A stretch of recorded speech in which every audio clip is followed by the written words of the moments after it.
中东战事难解，现在的中东经济上向中国靠拢了吗？今天带你看来看。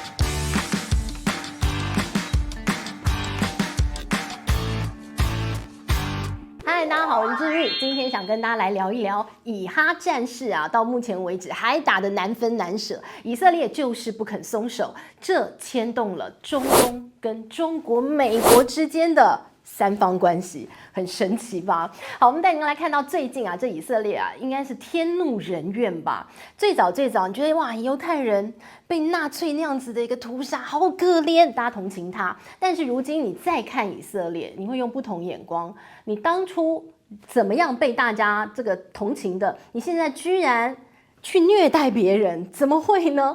你怎么会用同样的方式？人家都常常讲说己所不欲，勿施于人。但现在的以色列就是那个不道德的人，你就讨厌人家这样对你，你怎么会用同样的手段去对其他人呢？巴勒斯坦反倒在以色列穷追猛打的一个状况底下，变成了当初大家同情犹太人的那个可怜的角色。所以你看到了现在整个国际气氛在转变，特别是在中东这些国家。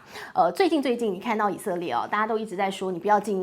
进拉法市，在就是最后有非常多难民集中在这里，但以色列就是不肯放松。他说里头还有很多的哈马斯，他非要打不可。于是呢，就发生了什么事啊？他居然呢去轰炸了一个难民营。好，那当然呢，纳坦雅胡有他的说法，他说这是一个灾难性的错误，我不小心的啦 ，I'm so sorry 哦。但是呢，是这样说的吗？你用这样的一个方式，你去轰炸难民营，造成了45个人。至少45个人的死亡大家觉得天哪，这无法原谅。于是乎，你立刻看到欧洲很多国家开始有动作了，比如说西班牙，比如说挪威，比如说爱尔兰，他们立刻宣布我们承认巴勒斯坦国。好，用这样的一个方式告诉以色列我不同意你的做法。好，那除了这3个国家之外呢，包括连法国都是。法国说，只要巴勒斯坦政府它有一些什么样的一个改进，它有一些什么样的一个这个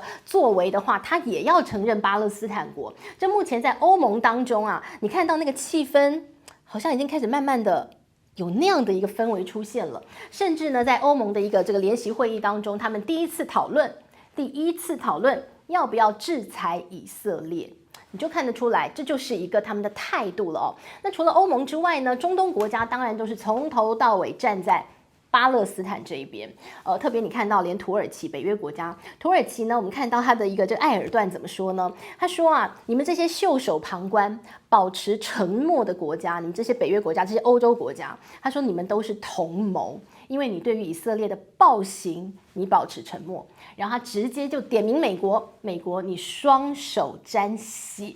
你满手血腥，因为他认为美国你就是站在以色列的那双黑手对于以色列呢，你现在是束手无策吗？亦或是你刻意不管呢？所以你看到了，其实很多国家现在对于以色列的作为是非常愤怒的，特别是中东国家好，那中东国家呢，在以色列的一个事件当中，跟美国站在了反方向的，站在了对立面的。那也因此呢，你看到过去的中东，美国在这里是呼风唤雨的用它的石油美元。但是慢慢的，你看到了现在的一个中东，似乎呢，他们选择政治经济。好像要有不一样的看法了好，我可以跟你美国，我们不要交恶，但是呢，我要有其他的选择。你看到了最近很多中东国家的一些领袖，他们风尘仆仆的到中国去了好，包括谁呢？包括了埃及的总统，包括了巴林的国王，包括了突尼斯的领袖，包括了阿联酋的总统穆罕默德，他们都到了北京去了，见了习近平主席了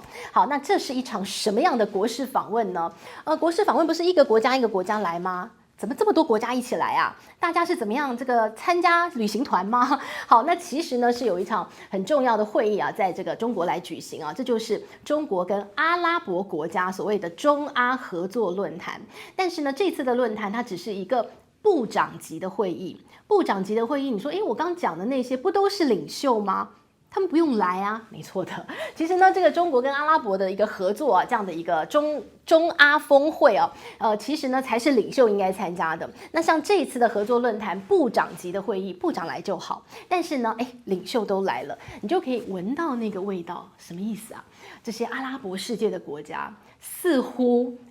要在美国当中找到另外一个合作的对象了哦。好，所以你就看到了，其实这一次在部长级会议当中，你看到王毅啊，身为这个中国的外交部长啊，这个外交第一把交椅呢，他就跟这个阿拉伯世界共同，他说我们有发出一个共同的声音，在以哈战争当中，我们要坚定的站在巴勒斯坦那一边，他们要坚定的两国这样的一个方案啊，希望呢巴勒斯坦能够一个建国嘛。好，那所以呢，你就看到这叫做中阿的共同声音啊，他们要立刻停火，他们要求你要缓解人道的危机，他们要求不能够要防止这些战争外溢的一些这个负面的影响等等等哦。好，那这一切都是在告诉大家，中国现在在这个中东地区讲话越来越大声了哦。还记得去年吗？还记得去年哦，在这个中国的调停之下，有没有？好，两个世仇国家，这个沙特跟伊朗，可以恢复邦交那这件事情呢，就很像是在池塘当中丢下了一颗很大的石头。它会有涟漪效应的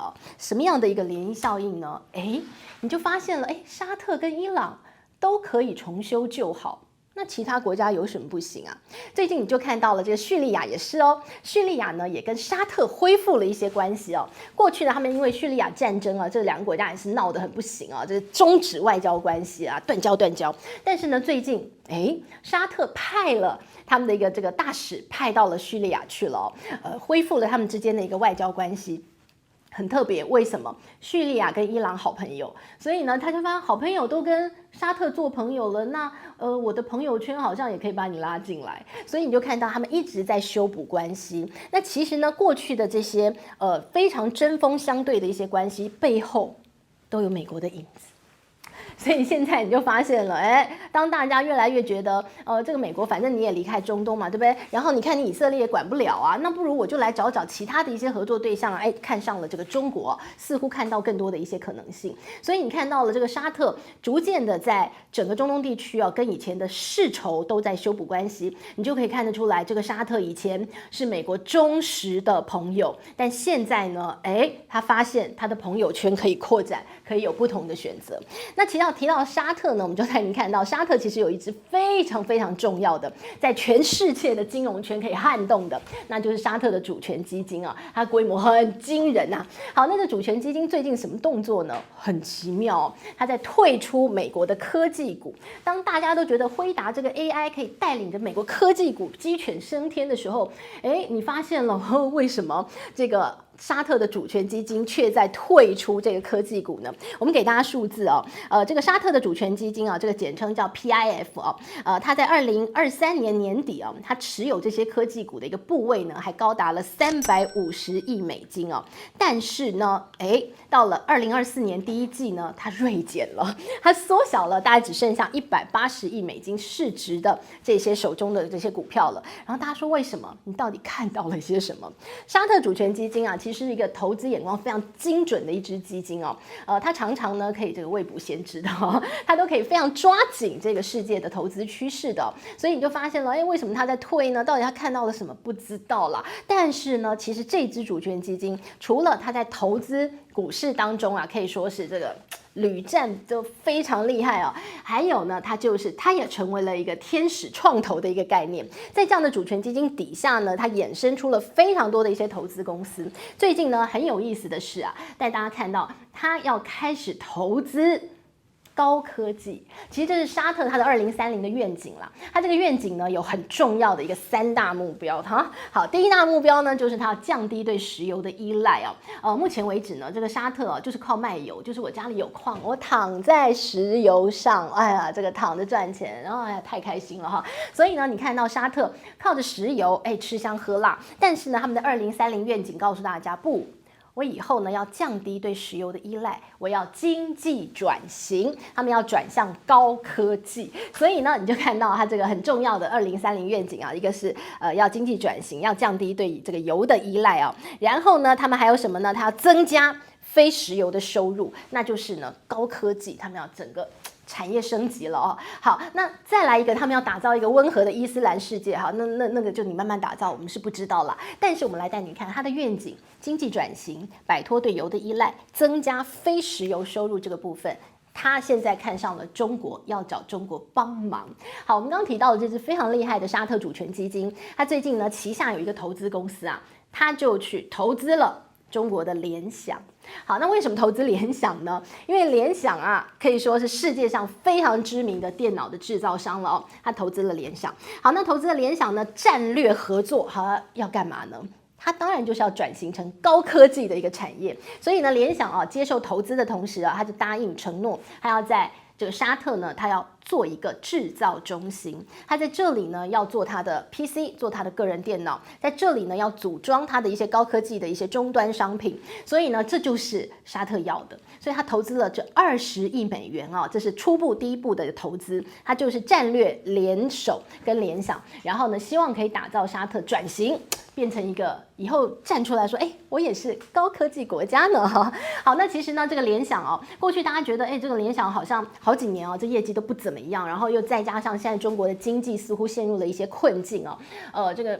联想好像不 OK， 但是呢，发现不一样喽。联想呢，其实交出的成绩单很不错哦，它在这个上一季哦，它的获利年增率是118%，其实挺好的。那它的股价呢，也开始一路的往上飙了哦。其实呢，像最近呢，还有一个全世界都在关注的一个台北国际电脑展 Computex 哦，大家都在说今年的主题就是 AI， 串联 AI 改变世界。好，那 AI 很重要。联想也跨入了 AI， 而且呢，跨入的挺早的。现在呢，它的 AI PC 啊，可以说是响当当。甚至呢，这个大摩啊，摩根士坦利直接讲了，你要看 AI PC， 请你看联想。他说，如果你要看美国公司，请你看戴尔。但是呢，其他戴尔之外，那就是联想。他说呢，联想啊，接下来的 AI PC 将会不得了，它的